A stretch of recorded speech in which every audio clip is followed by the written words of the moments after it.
All right, and we're live. Okay, wow. It's Tuesday again. I hope everybody had a wonderful weekend. Happy Victoria Day. I am Renee, and I'm here with the Disability Foundation, and we're talking about cholesterol today. I am a registered dietitian in Vancouver, BC, Canada.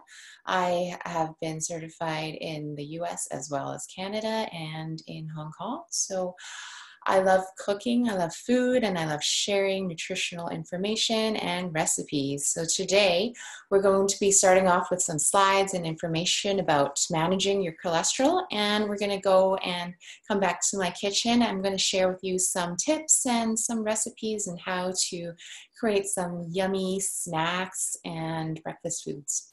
So let me start by sharing my screen, and we'll go ahead and play the slides. So managing cholesterols. Everybody has cholesterol, which is something that our body makes. And if you have any more questions after the session, you can also type in the chat and we can get back to you with the answers. Or if you have any questions after the presentation, you can always email me at info@truenosh.com or visit my website at truenosh.com. All right, so let's start off with why we're talking about cholesterol today. So high blood cholesterol is one of the major risks for coronary heart disease, heart attacks, and stroke. And once the blood cholesterol rises, so does the risk of heart disease. And it is important because it is the #1 killer for Canadians. And that's why we should all be aware of cholesterol. So what is it? So a lot of people are talking about their HDLs or LDLs, and a lot of people are very confused at what is good and what's bad and what they should be looking at when they get their blood test. But let's talk about what cholesterol is first. So it is actually a waxy substance. So it's a fatty substance found in your blood, and you actually need cholesterol to build healthy cells, and high levels of it can increase your risk, as I said before, of heart disease. And with high cholesterol, you can develop like these deposits in your blood vessels, but if you don't have enough, that's also a concern. But nowadays in society, we have definitely a lot of options that we can look at to help you manage your cholesterol. As I said before, your cholesterol in your body is used to make your cell membranes. Vitamin D is also produced from cholesterol, and some hormones that your body makes is also made from cholesterol. It is found in your blood, and there's 2 types. So HDL, a lot of people are saying that that is the good type of cholesterol, and it is high density cholesterol, which means it's like packeted into smaller, denser packets. And then there's a low density LDL, which are like larger globules, and they're lighter in weight. So that's usually considered the bad type of cholesterol because it forms deposit or plaque in your artery and blocks the heart so it doesn't break the heart, but it blocks the blood flow when the heart pumps the blood through your blood vessels. And that's not good, especially when you already have high blood pressure. And that this cholesterol can cause high blood pressure because it actually narrows the amount of room that your blood can flow through, and that can cause some blockages for the blood flow to go through your heart and to your brain and come back full circle, and can cause circulation problems in your body.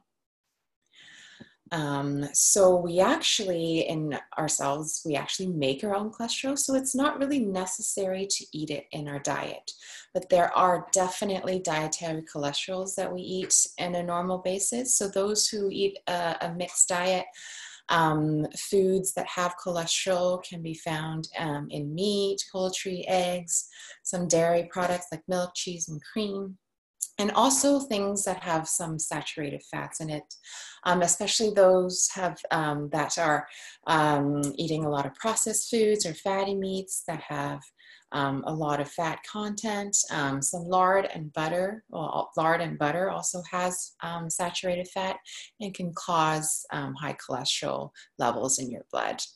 Trans fat, it also is a health factor. I mean, a lot of people are now knowing the bad effects of trans fat, and food products are trying to eliminate trans fat.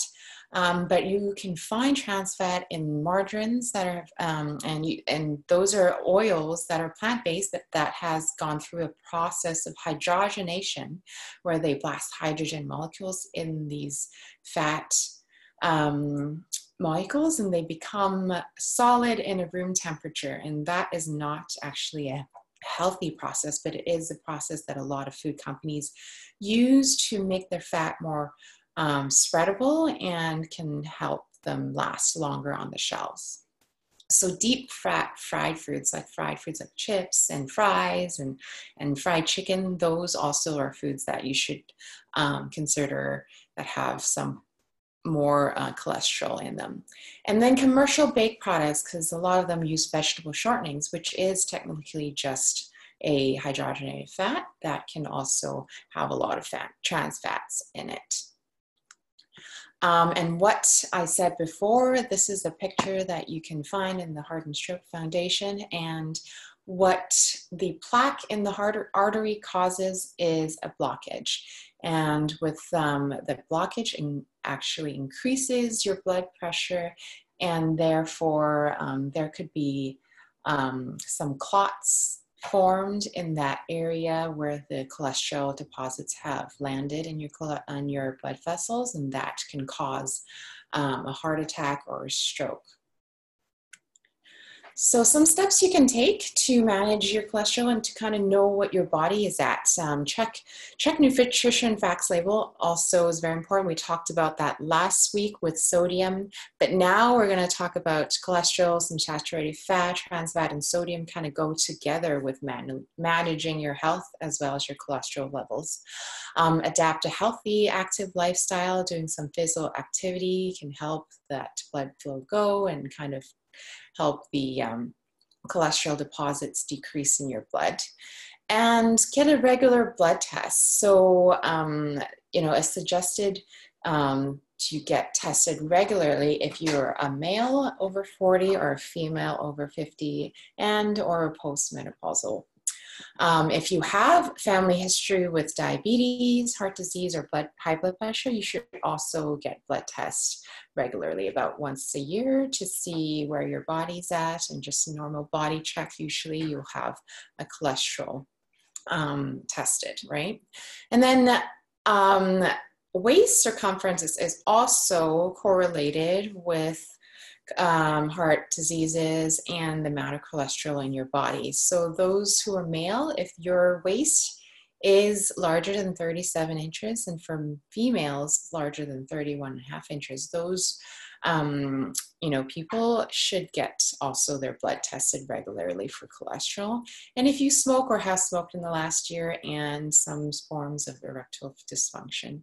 So those in the Canadian guidelines, they recommend you to go get your blood tested for cholesterol levels regularly. And for test results, so what measurements to look for when you get that lab report from your doctor? Well, nowadays, if you have nothing wrong, they won't really come and knock on your door and call you. Usually when you have an excessive high number, then your doctors get that alert, and they will ask you to come in and talk about your options. So in your blood panel, you'll see HDL cholesterol, LDL cholesterol, total cholesterol, non-HDL cholesterol, and then also triglycerides. And those are all the items that you should actually keep in mind to look at and compare the numbers.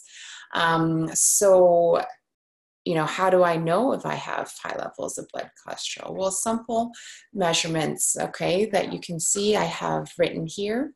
Your total less cholesterol should be under 5.2 millimoles. It is ideal, and more than 6.2 is considered a little bit on the high side, okay? So HDL cholesterol, the more you have is actually better. So you want to kind of reach that 0.9. And then for the bad cholesterol, which is LDL, you should have less than 3.5, which is considered ideal. And if you have more than 4, it's considered high. And when those numbers reach that high level, doctors might suggest you adapting to different things that you can do with your diet as well as your physical activity. And also they might recommend medications like a statin to help you lower that cholesterol. So, I mean, as a dietitian, I love for you to choose your health. So see, these are some things that you can do in your daily life to help you minimize the ingestion of cholesterol and to kind of help your body excrete it. So choosing a variety of whole and minimally processed foods at meals is very important, meaning not choosing packaged meals, and have meals that are with, like, in your ingredient list is the back of the package, have as few ingredients as possible so you know that you're having like whole foods as much as possible, right? And when you're eating, fill your plate. Half your plate should be about vegetables and fruit. And as snacks, instead of going to like the chip aisle or the cracker aisle, try to pick up some vegetables like carrot sticks or fruits as snacks. And if you can't buy fresh fruits or vegetables, I know some people have limited options in finding fresh. You can always go for frozen or canned fruits and vegetables that have no syrups in it and minimal preservatives, right? And you want them to be plain, as I said, so no syrup, sugar, or salt added to decrease the amount of sodium or sugar levels in that frozen or canned fruits and vegetables. So whole grains. So whole grains are also important to add to your meals. So what I'm talking about is like look for breads that have the word whole grain in it, meaning they have, a lot of fiber and protein. If you don't have the whole grains, try to stay away from like white rice and white flour. Those have minimal or less than or even like none of the fibers and protein that is usually in the whole grains. So the less processed the food is, the more whole it is, right? So barleys and oats are considered whole grain. Quinoa, as I made them, I think our very first session, and brown rice and bulgur and farro. So go into the grain section, choose the bag that says whole grain, and find something like bulgur or farro that you've never cooked before, and you can always Google a recipe online and try to experiment in the kitchen and make it yourself, right? So yeah, mix up the center of the plate. So some vegetable options such as beans, lentils, tofu, and nuts can be added. And when you buy meat, make sure that you read the word lean. The poultry, when you cook it, try to remove the skin and all the fats before you do so. And if you do like meat and poultry, try to minimalize that amount and make it more of a fish ordeal at home instead of buying like red meat and poultry and pork. So fish is a little bit, actually way more healthier than a lot of those meat items. And you can eat that a couple times a week. So instead of drinking, things that have high fat or a lot of sugary drinks, choose water and that are like lower in fat, just plain milk, to kind of calm down your thirst. And as I said, avoid sugary drinks, which includes a lot of soft drinks and sports drinks. So make sure you read your label. And anything that is sweetened also, right? And that does include fruit juice. So fruit juice is quite sugary, and those things that you kind of need to avoid in your daily life, okay? Because sugar intake has been linked to higher triglyceride levels, and that means like the blood has more fatty and it's circulating around that can cause that can cause your blood vessels to narrow down because they deposit in those blood vessels. So once again, the nutrition facts table is your friend when you're going out to shop. And a lot of people are like, oh, if I eat plant-based, there's no cholesterol in it. Well, it's true because only animals and animal products have cholesterol in it, but that doesn't mean that just avoiding animal products can lead to a decrease in cholesterol in your blood. As I said, foods with high saturated fats and trans fats that have been fried and hydrogenated can cause a higher level of lipids in your blood, and therefore can cause high cholesterol in your blood. So that's also something that you need to look at the nutrition facts table. And then one more thing that I urge you to look at in the nutrition facts table is dietary fiber. So you want this number to be as high as possible. So it's recommended to be about 3 to 4 grams per serving. And for one whole day, you should aim to have at least 25 grams of dietary fiber. And if you surpass that, even better. So high fiber is always good in a food product, okay?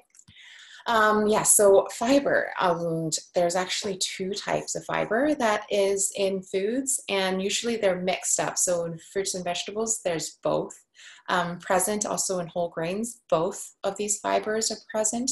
And it's known as roughage or bulk, and you actually don't digest it or absorb it, which is great because it can help your digestive system flow, and it can actually prevent you from absorbing too much sugar or carbs. So then you don't actually you don't actually absorb a lot of calories when you eat a lot of fiber.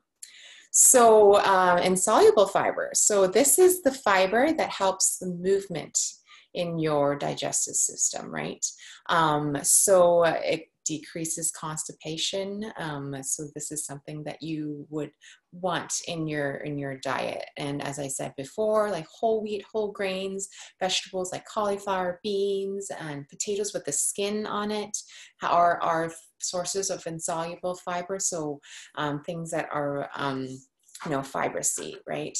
And then there's the other source of fiber, which is the soluble fiber, which we're going to use also in our cooking demo later. And that actually dissolves in water and actually becomes sort of like a gel-like substance. And this is known to help you lower your blood cholesterol and even glucose levels. So this is like a double, kill 2 birds with 1 stone kind of fiber. So this is something that you can look for. And it's definitely easy to find. So if you like oats, peas, beans, some apples and citrus foods have soluble fiber, as well as carrots, barley, and psyllium. So psyllium is something new, and people have been experimenting with it. They make psyllium pills you can eat. Powder also you can use to cook with or mix into your smoothies or drinks. I'm also going to use it to make a sauce or a gravy today for you. And it is known to decrease the absorption of cholesterol in your bloodstream. And with 5 to 10 grams of soluble fiber a day actually decreases your cholesterol, and especially the LDL or the bad cholesterol, right? So 1 serving of breakfast cereal with oatmeal, which is like a high fiber food, or oat bran, contains about 3 to 4 grams of fiber. And also about a slice of whole grain bread can also contain about the same amount of fiber, okay? And some things are also important to know is understand what plant sterols are, right? So they are in most fruits and vegetables, which is why that fruits and vegetables are definitely something that you need to incorporate in your daily habits when you're cooking or snacking. So they're always in a small amount in your vegetable oils or nuts, whole grains, vegetables, or fruit. And so as long as you eat a mix of these plant-based foods, you can get about 2 grams of plant sterol a day, which can lower also the bad type of cholesterol, which is your LDL cholesterol.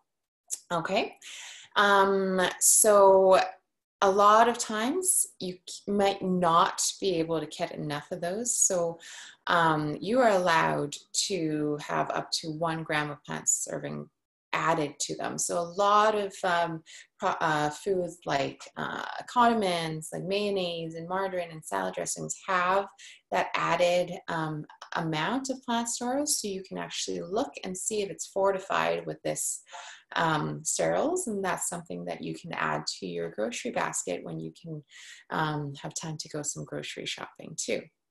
Okay, do we have any questions yet?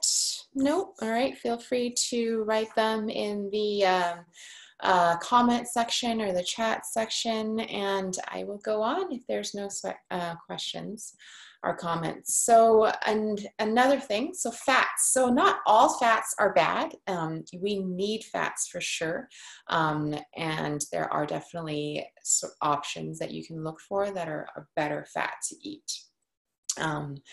So we need them for energy, which is, you know, a form of calories that we need to help, you know, with our daily activities. Fat is very important. But also, as I said, I don't know if you guys remember my very first section or session with you. And I talked about some vitamins that need fat to be absorbed, and those are A, D, E, and K. And without fat, you won't have enough of these vitamins. So there are also a lot of different types of fat. As I said, the bad ones, which are saturated and trans fat.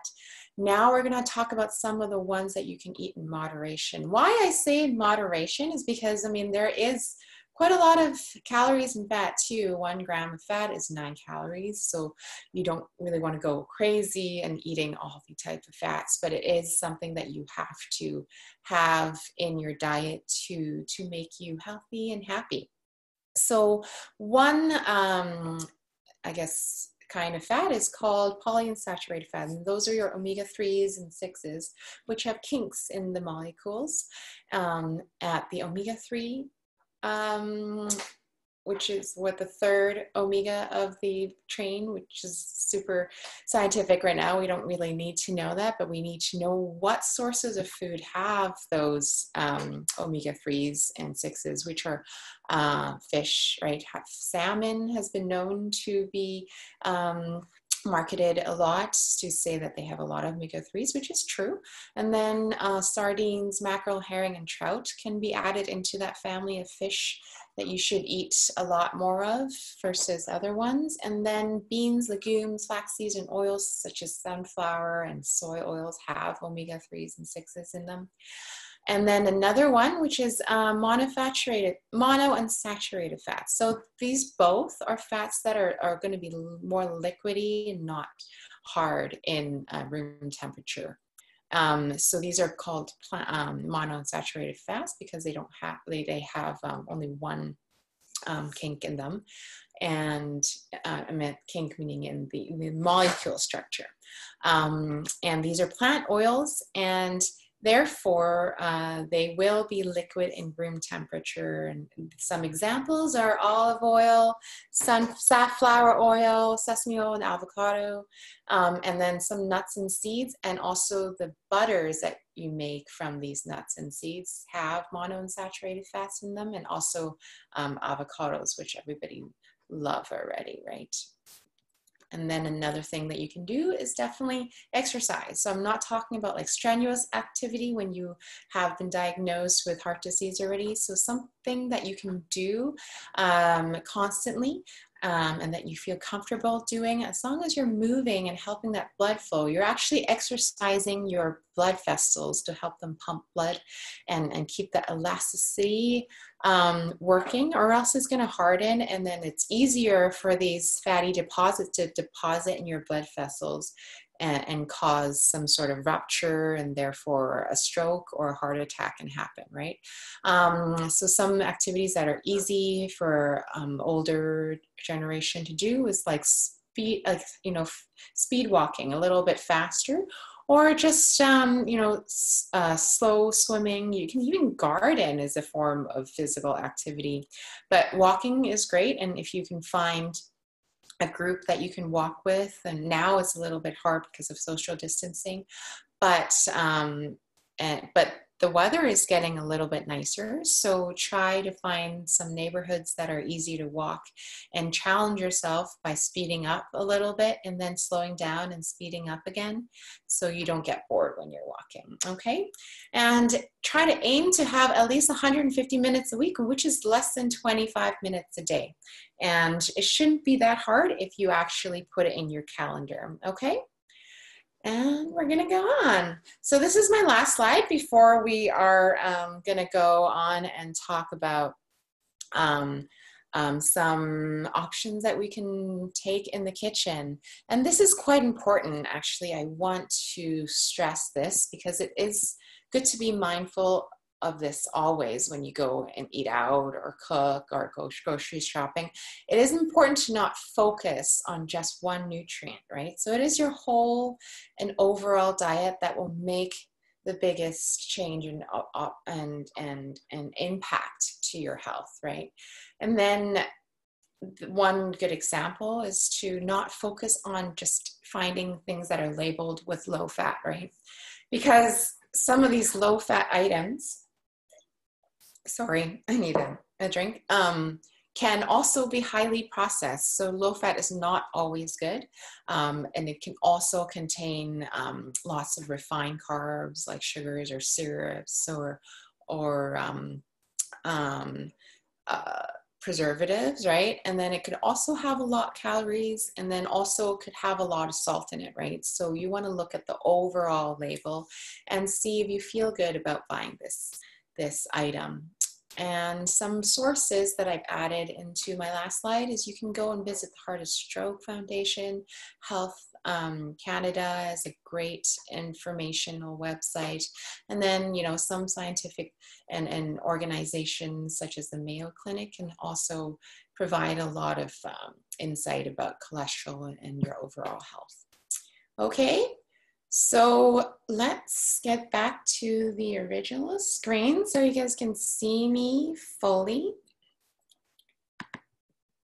And then we can go back to my kitchen.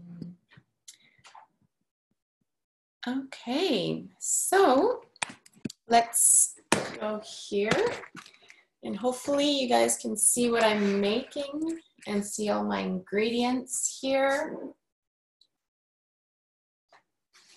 All right, let me know if anybody has any problems watching and I will tighten my apron and we can go and make some yummy food. Okay, so what we can do, I'm actually going to do 3 different things with you today. We're actually going to make a red lentil hummus, which is a super high protein and high fiber snack that you can use as a dip or spread on bread. Eating it with carrots and celery is wonderful. And lentils are a food that you can find super easily in the bulk section or the dried goods section, and they're not expensive. So one whole like 2 kilogram bag, I probably spend about $5, and they last such a long time in a nice container and you store it in a dry area. It can be really good to substitute as rice or mashed potatoes. And I have some on a skillet right now. I just washed them, so make sure you wash them when you bring it home, and you don't need to soak them or anything. A lot of people are afraid of cooking lentils because they actually think it's going to take so long to cook lentils. But lentils are actually the easiest thing to cook, and they actually cook a lot faster than rice, if you can believe it, right? So I have a skillet back here. It is a little bit wet with the water that I used to wash it with. I'm going to add a little bit of my grapeseed oil on, and then I'm just going to let it heat up and toast a little bit. So let me get a wooden spoon, and we're just going to saute it a little bit. Okay, just have it toast up.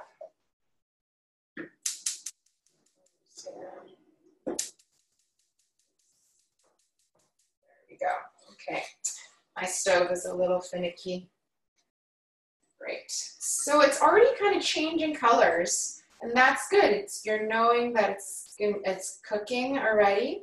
And then in the meantime, while it's kind of toasting, I like to toast it a little bit before I add some shallots. So these are shallots that I bought.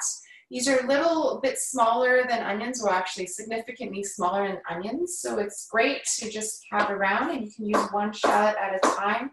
When you're cooking, you don't have to worry about covering a big onion, right? So I'm just rough chopping some shallots to add to that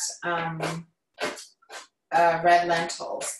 And this is a good option if you don't like chickpeas. Not that a lot of people don't like chickpeas, but you know, you just want some variation in your dips. So it can be, you can even add it to chickpeas to make a chickpea and red lentil hummus, or just use red lentils as the base for a red lentil hummus, right?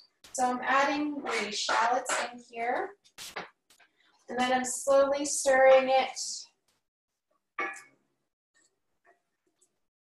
And we're just cooking these shallots until it gets translucent. All right, so I'm gonna let it cook, and then I'm gonna bring the camera closer to the pot. When it's turned translucent, then we can just add some water. You can add vegetable stock, you can add chicken stock to just add some seasoning to it, right? Or flavoring, right? And therefore you can lower your sodium by adding some stock that has some flavor. Okay, but today actually we're not going to use any salt at all, and I'm sure you've noticed by now this is my third session with the Disability Foundation. I love using nutritional yeast because it has a lot of B12, and I'm actually a vegetarian at home, and I don't eat meat at home, but when I go out, that's when I sort of splurge and order some meat dishes. And then when I do some cooking classes that have meat, then I would buy meat then. But so vitamin B12s are quite important in your sustaining a healthy life. So I will use this as a seasoning, and it also will be give it a little bit of a cheesy flavor too, right?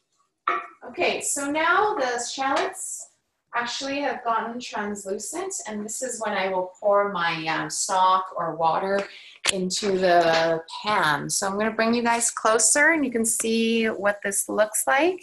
It's pretty yummy already, and if you don't let it cook until it turns into mush, you can actually just use it as a side dish or as your rice substitute, right? Okay, so now I'm just going to pour some water in it.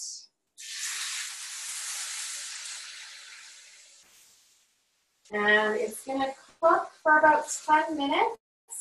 And you're going to notice that you don't really need to watch it too much. Just constantly, you know, every 5 minutes, give it a good stir, and it should cook up really, really quick and nicely. And then when it kind of turns really soft, then you can add a tablespoon of nutritional yeast. So I have a cup of lentils in there only, and then I poured in just enough water to kind of cover all the lentils, and then I will add a tablespoon of nutritional yeast and some garlic powder, and that's it, really. So that's pretty easy, right? And then another thing for you to do is when you're trying to think of a sauce at home and you don't know what to do and you don't have that many ingredients. And what I have at home is I have like a pretty large bag of psyllium husk, and you can find this in Save on Food or any type of grocery store that has an aisle with a lot of items. Usually it's the whole grain aisle with Bob's Red Mill has a psyllium husk powder. Also a local company called West Point has a psyllium husk powder.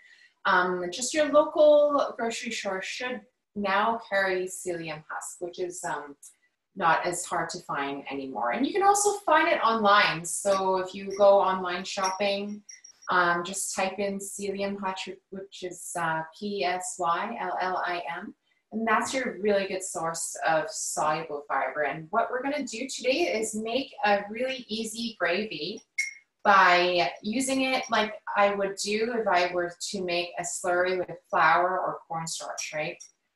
And you don't need too much of it either because it absorbs so much liquid that you don't need too much of it. So right now, this pot was going to be for my other thing. I have some mushrooms also for my gravy. I'm going to add about a tablespoon to my bowl, and I'm also going to use some water, just like I would do cornstarch or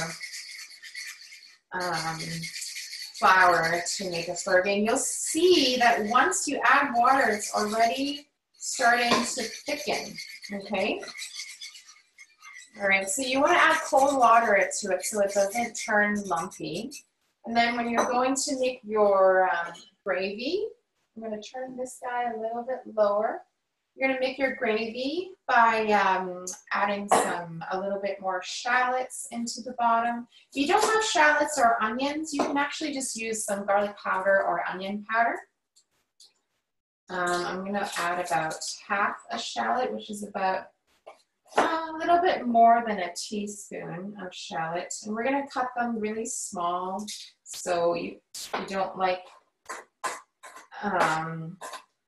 you know, working on your knife skills, just rough chop. We're only feeding ourselves usually now. And you can cut them nicely when we can have some more company joining us, right? Okay, so like a small dice, about 1/4 centimeters rough chop. And this can start off your gravy base with a little bit of oil. Okay. And then I like to add mushrooms to my sauces and gravies. You don't have to do this, but mushrooms are great and adds a lot of flavor. So once again, I'm going to rough chop the mushrooms into small chunks. And I'm going to put that in my pot to make my sauce. And as I do that, I see my psyllium turning into a gel already, which is exciting. I have about 3 small cremini mushrooms here. You can use any type of mushrooms. Oyster mushrooms are great, enoki are fine. So even button mushrooms are also yummy. So don't worry if you don't have a certain type of mushrooms. But they definitely add a lot of umami and flavor into your sauces and gravies. So don't hesitate to try a new mushroom out, right? Okay. So be careful to watch your fingers. I know sometimes cooking is super exciting, but always curl your fingers underneath and you won't chop off your fingertips by doing that.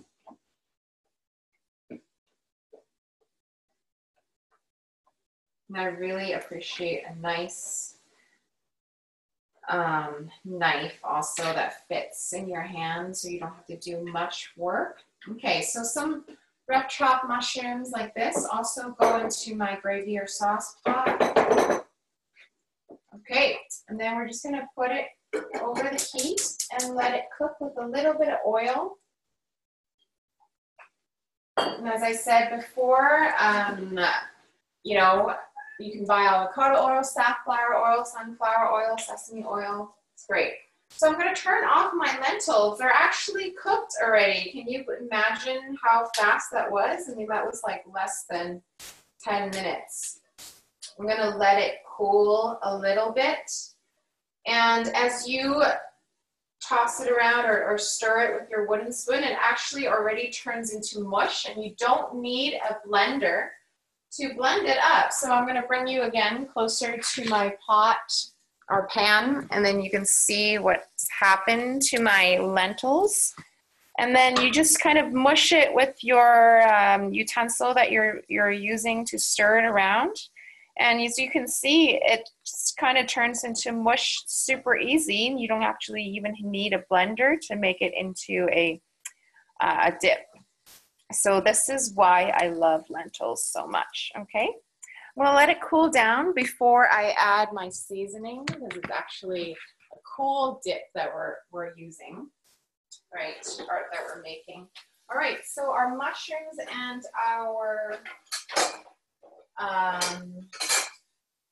shallots are very flavorful now. I can smell it throughout my kitchen. All right, so then once it gets toasty, that's when you're gonna add some water to let it cook. I'm gonna add about 2 cups of water. Okay, and then I'm just gonna wait for it to boil.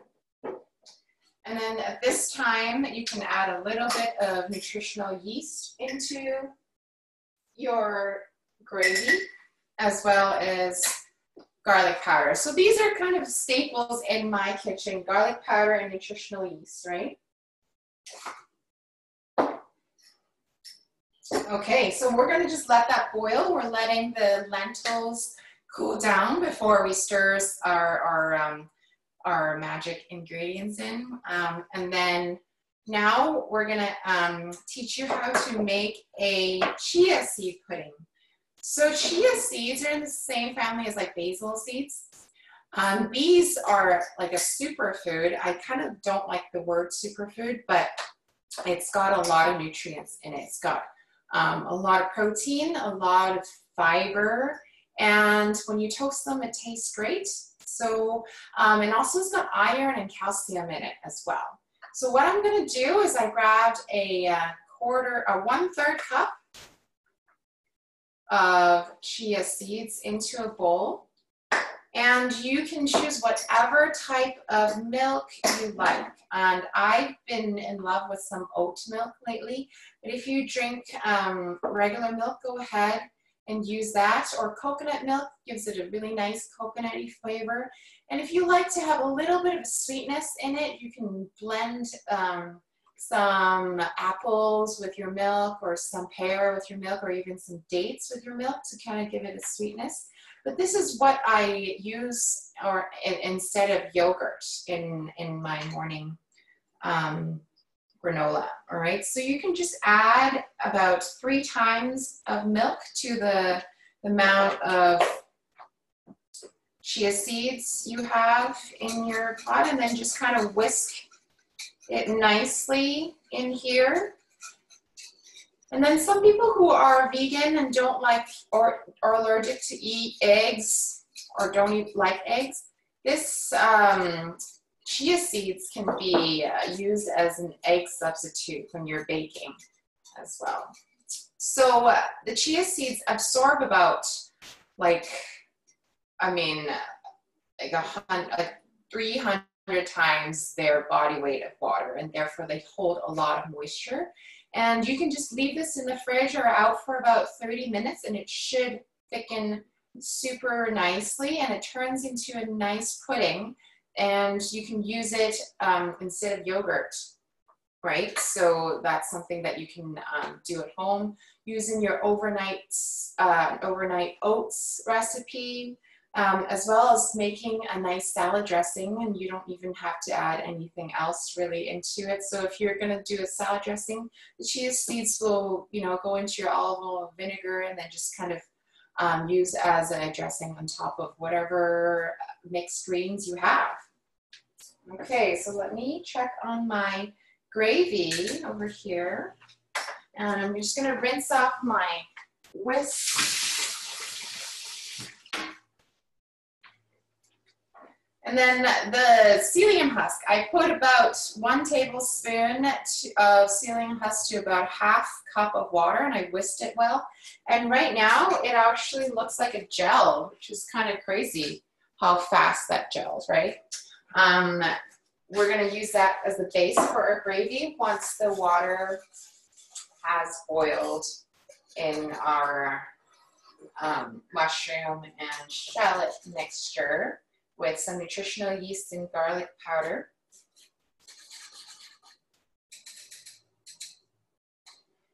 And once again, to lower your sodium intake, I don't really like to add too much salt, and it's more about the freshness of your foods that you buy, right? The fresher the fruits and vegetables or the fish or the chicken usually has a lot more flavor, and you don't need to add that much salt, right? I will add a little bit of pepper to give it a little bit of a kick. So I'm just going to ground in some fresh pepper there. And then now you can see that my water has been boiling. Okay, right there with all the mushroom and the shallots. And now we're gonna add in the psyllium husk. So have a whisk on hand when you do that, because you want to do that with a whisk, and you can turn the heat down to about medium so you don't really hurt yourself. And then slowly get in your psyllium, and then you're just gonna whisk that in slowly.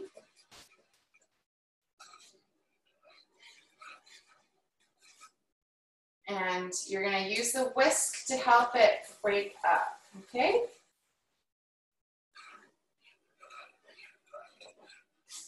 Okay, so as you can see, it's already gotten thicker, right? And then now you can use this on your any fish sauce. I'm gonna turn it down a little bit higher to help it melt into the sauce a little bit more. You might want to use a bigger pot, like about double the size, so then when you're stirring, it doesn't go over. But you need about this amount of liquid for 1 tablespoon of psyllium, okay? So let it dissolve slowly. Turn the heat back on to help the psyllium absorb. And then now you can throw this in a blender, because when you are actually putting it in the fridge, so this is actually stuck into my whisk. As you can see, the psyllium is so jelly that it doesn't like to let go. Okay, so after it boils down, and then you can see that it's become a nice gravy like this.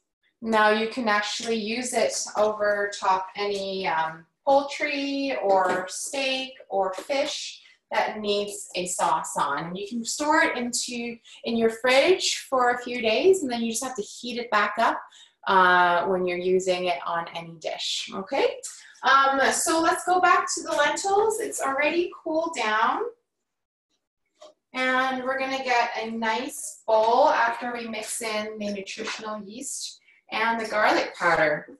So a little dash of garlic powder goes a long way. So I'm just gonna put about 1 teaspoon worth of it. And then also a good crack of pepper. And then using my hand as a measurement, about 1 tablespoon of nutritional yeast. And then now is a good time to add your healthy oils, right? So, I mean, I always use some grapeseed oil. If you have olive oil, like a higher grade one, because it's eaten cold and we're not cooking the olive oil, you can kind of drizzle a little bit on this olive oil into your lentil mix. And a dash of sesame oil also brings out a really nice aroma. I love the smell of sesame oil. Okay, and then here's your red lentil dip. And if you like it a little bit more liquidy, go ahead and add a little bit of water.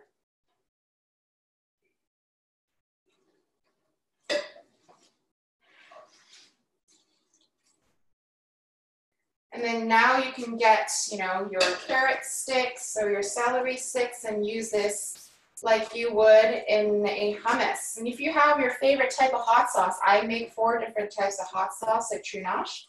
You can drizzle hot sauce in there to make it a spicy dip. Okay, so I'm gonna get a nice bowl for this dip, and we're just going to put it in a bowl and let it cool down before you use it as a dip. Or you can serve it as a warm dip also, if you want to.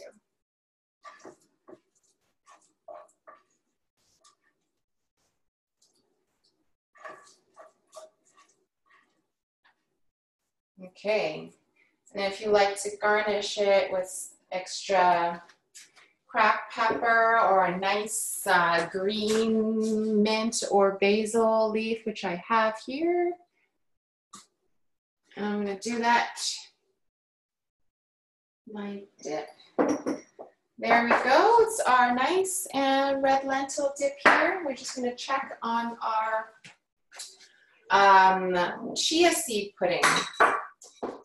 This already has thickened just a little bit, but it takes about half an hour to thicken. So let's check this out. Give it a good stir. Make sure the liquid is dispersed inside. And this pudding will form in about less than an hour. So 30 minutes should be a good time for it, but I can already feel the bottom is a lot thicker. And the more time you give it, the thicker it'll get. And then you can add any type of coloring on it. If you like green tea powder, you like turmeric powder, you can make different colors of chia seed pudding, and then, you know, sprinkle on your favorite low sugar cereal or granola, and there we have it. So we have 3 things that we made today, which is a psyllium husk gravy, a red lentil dip or spread, and then we have some chia seed pudding here. And ta-da! And that is how you can incorporate fiber into your diet and help you manage your cholesterol, and pair that with some light physical activity, at least 25 minutes a day. And we're gonna live happier and healthy lives together. Okay? Let me see if there's any questions. We do have some questions. Would you like me to read them for you? Sure. All right. So Abby asks, what's the name of the seasonings that you've been using again, and where can you buy them? Yeah, so I use what you call psyllium husk and garlic powder. So, I mean, you can buy them at any grocery store. So psyllium husk you can buy in the bulk section, or Bob's Red Mill makes a really nice packet of nutritional yeast. I was at No Frills last week, and they also have a generic President's Choice brand now of what is it, nutritional yeast. And you can always order it online as well on like well.ca or some website similar to that. And you can just have it delivered to your door. And then I also have powdered garlic. So this also you can find anywhere. And make sure it's just garlic powder and not garlic salt, because garlic salt has salt in it. And you would like to make sure that it's not salt with garlic powder, and it's just garlic powder yourself. Okay? We have time for one more question. Okay. So Karina says, hi Renee, thank you for the wonderful presentation. I have a question about cooking oil. For students like me, it's challenging to afford olive oil long term. Is there any low budget and healthy alternative you would recommend? Yeah, absolutely. I mean, any vegetable oil for sure. Just go ahead and use it, because it is a way healthier option than shortening than margarine, right? So vegetable oil is probably the cheapest form, and it's a combination of oils that are polyunsaturated and monounsaturated fats. Yeah, and then peanut oil is great too, as long as you don't have a peanut allergy. All right, that's all the time we have today. There's a couple more questions, but I can send those to you privately, and you can email the answers if you'd like. Yeah, I can definitely email you guys the answers if I get the questions. For sure. All right, well, thanks for, you know, spending some time with me, and we'll see you next week, and we'll talk about vitamin D actually next week. So I'm very excited about that topic because it's really close to summer and we can go out and do a lot of outdoor activities.